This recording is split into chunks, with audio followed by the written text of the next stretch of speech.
Hello, welcome to the channel. Welcome to this week's update. I've been very busy at the bench. Also, I've done quite a bit of editing as well. So part 2 of, and the final part of the little P36 or H75 Hawk from Armour Hobby goes up tomorrow. That deals with the painting and weathering. Interesting video. The camouflage is freehand, done with MRP paints, and I've got the mixes and the ratios and everything ready to go. That's all up there, and I actually spray the markings on as well, so that's interesting. A little bit fiddly in 72nd scale. Still use the decals as well, especially on the tail fin, on the rudder, sorry. So watch how I go and do that one. And then hopefully next week is part 1 of the Spitfire TR9 from Airfix. That is in progress, the editing. Lots of bench time. Check this out, 32nd scale Spitfire Mark 14. First one of a series of laminar flow designs, Mark 14s in 32nd scale. I've got the bubble top to do. And this one has not been... I was going to say it hasn't been plain sailing. It kind of has been plain sailing, but it could have been even more plain, if that makes sense.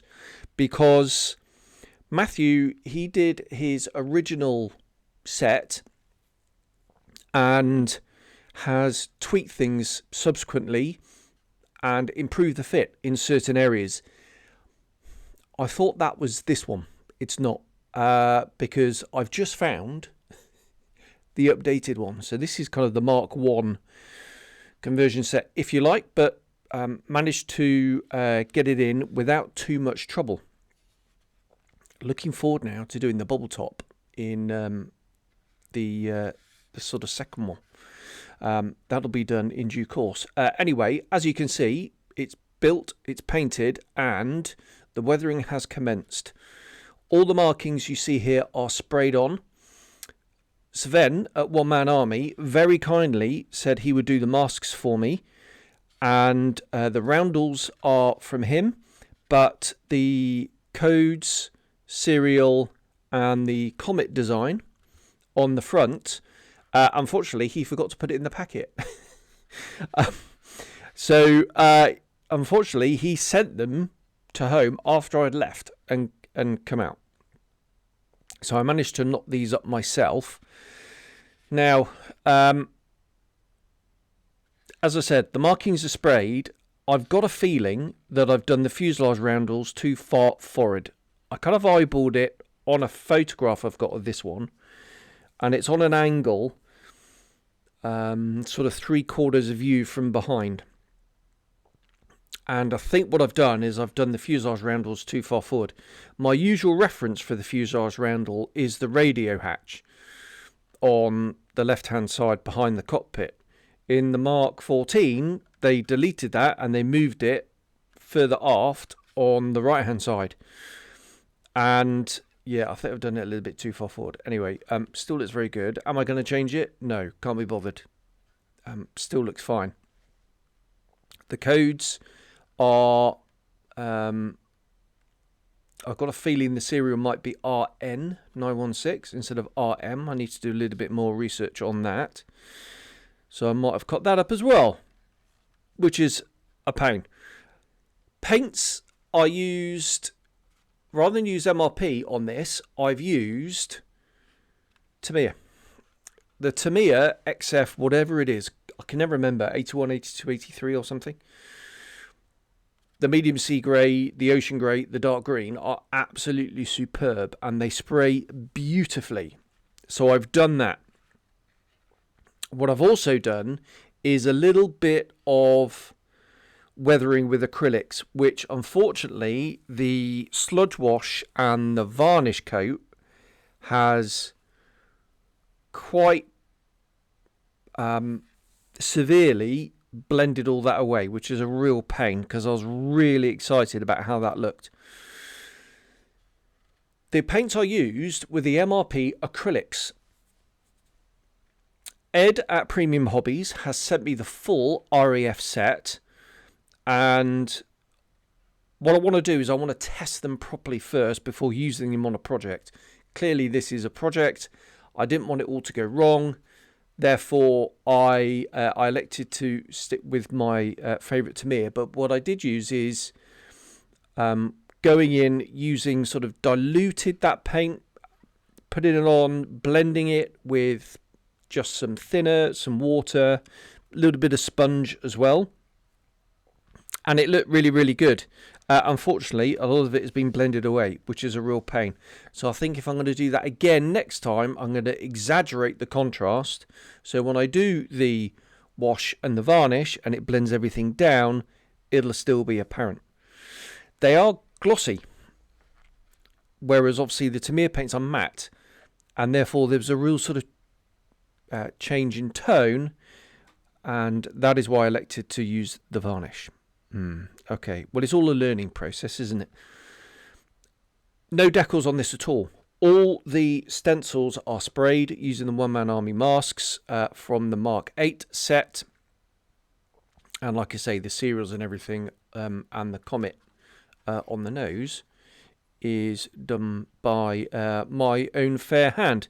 The spinner actually is MRP white, as are all the codes actually, and all the markings and the serials and everything. That's all MRP. Again, another reason why I needed the varnish coat over the top.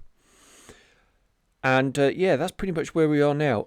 Next job for this is doing the oil dot weathering, and what I'm going to do is I'm going to do that tomorrow. I want to give this a good 24 hours to cure, because I've used VMS satin, which can be, even though obviously I'm holding it, I sprayed it about an hour ago, and it's kind of dry to the touch, it does remain soft for a little while. So you yeah, really good idea to let that probably cure before sort of scrubbing thinners and stuff into it. But so far I'm really, really pleased with how it looks.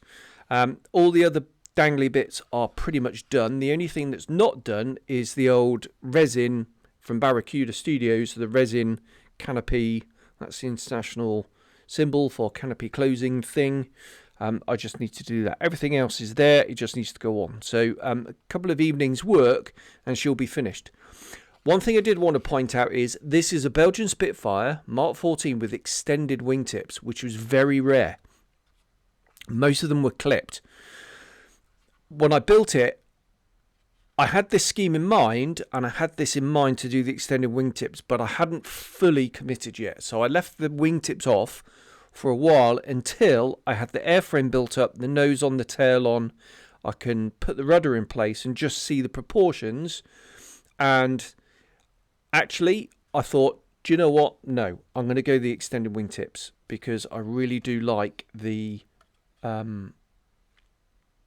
Mark 14 with the extended wingtips. I think maybe it looks a little bit stumpy with the cropped wings. We shall see, a bit like the PC-21 that I fly. That looks a bit stumpy with these ridiculous little wings on it, but it does give jet-like handling. It flies very much like the Hawk, and I really, really enjoy flying it. But there we are. That is the progress so far.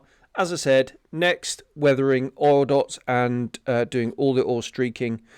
This aeroplane had quite an aggressive exhaust stain that went all the way down to the tail. It wasn't solid all the way down to the tail, but you really can see it. And there's some real big staining around the aft end as well. Some real dark stains. So looking forward to trying out some techniques to do that. There we are. Laminar Flow Designs Spitfire Mark 14 and the Tamiya Spitfire Mark 8. Absolutely beautiful combination. Really looking forward to doing the low bat one, which I'm kind of leaning towards an 18 at the minute. I do have the 24th one up there. I have the Airfix Mark 8 sat at home, and I'm going to bring those together. I'm just I think for Christmas I'll get a few little bits and pieces aftermarket for that one, and then I can do that next year. That's going to be the plan. Really looking forward to that. Airfix's Mark 9E is out imminently. I did see the test shot build in Airfix magazine, and yeah, that looks like a lovely kit. Hot on the heels from the TR9, it looks stunning, and I'm going to do that as a Belgian one as well. And I'm probably going to use the Daco decals for that, because I want to give those a go, and we shall see how we get on with that. Again, don't know when I'm going to get my hands on that. Probably Christmas time. And I'll bring you a review, and then I'm going to build that straight away. So, yeah, quite a few people have, I say quite a few people, that's an exaggeration, 1 or 2 people have mentioned there's too many Spitfires on the channel. What I'd just like to say is this channel is just an extension of my hobby, and I just bring you the projects that I want to do. It's you know, I'm not here to take over the world. I'm not here to end up with millions of subscribers. I just build what I want to build, and then I bring them to you. It just happens that I've just done, I did quite a few Spitfires last year, and I've just done a TR9, and I'm 80% of the way through a Mark 14, and there is going to be more to come. I like Spitfire models. What can I say? There we are. I like Spitfire models, and I'm going to carry on doing them. I did actually, for those people that are moaning about too many Spitfires, I did cancel my pre-order of the IBG Spitfire Mark 1 because I didn't want 2 or 3 kits and spend sort of 50, 60 quid on, albeit a beautiful package and lots of little Spitfire Mark 1s. What I'm going to do is wait for the kind of late Mark 1 to come out, and then I'm just going to get that as a standalone. Yes, with the 3D printed cockpit, because it looks absolutely stunning. There we are, Spitfires, eh? Swiftly on to the modelling news then. Nothing new really to bring you, but what I did want to mention is the Armour Hobby Mustang bubble top, D whatever that is, D5, 10, 20, no idea. That one is shipping on Monday. There's still time, if you're very quick to get your pre-orders in. Yeah, so that's shipping on Monday. Might get a review sample. If they send me one, then I'll bring it to you. If they don't, I won't. I'm a bit Mustanged out as well, actually. Done quite a few of those in the last 6 months. But if they do send me one, I will do that. The other news is the Avia S199 from Edward is out. Friend of mine, Andy, he is at Scale Model Challenge this weekend. Sorry, wrong. E-Day this weekend. I'm very jealous. I must go to E-Day one day. It looks like a fabulous event. Anyway, he's gone with a couple of my German friends, or mutual German friends, and he's going to get me one, which is really exciting. He's not back until November, back in the UK. He actually works in Belgium. He's not back until November, so I'm not going to be able to get that until Christmas, and then I'll bring that out with me. The interesting thing about that kit is it's a hybrid. It has 3D printed details and no plastic details by the look of it, which is odd and interesting. So I'm really looking forward to that. I want to do a bubble canopy check one. I'm hoping that the bubble canopy, I'm not sure I'm going to be able to do that actually, because I think this one has the Erla canopy, which doesn't have the rails, fuselage rails down the side for the sliding canopy. I do prefer that bubble canopy on the Avia. Guess I'm doing the Erla one then. Yeah, that's that. And the other one is Fine Moulds F104. Looks like that's going to be due out in December, so just before the end of the year. There we are. Right, that's the modelling news. Nothing new that caught my eye to bring you this week. I'm going to just do the voiceover now for the H75, the Hawk thing from Armour Hobby, and that will be up with you tomorrow night. And yeah, I'm going to paint the sort of canopy. There we go, the canopy opening thing on that. Right, like, subscribe, blah blah blah. YouTube, click buttons and things to help me out would be great. And yeah, I guess I'll see you next week. If you want to see this finished photos, look out on my Facebook page and my Instagram page, and I'll put photos and reels and that kind of blah up on that, and you can watch that. I need to go and find some Belgian music now for the reel. There we are. I'll have a think. If you've got any suggestions for famous Belgian musicians, let me know, because I can't think any off the top of my head.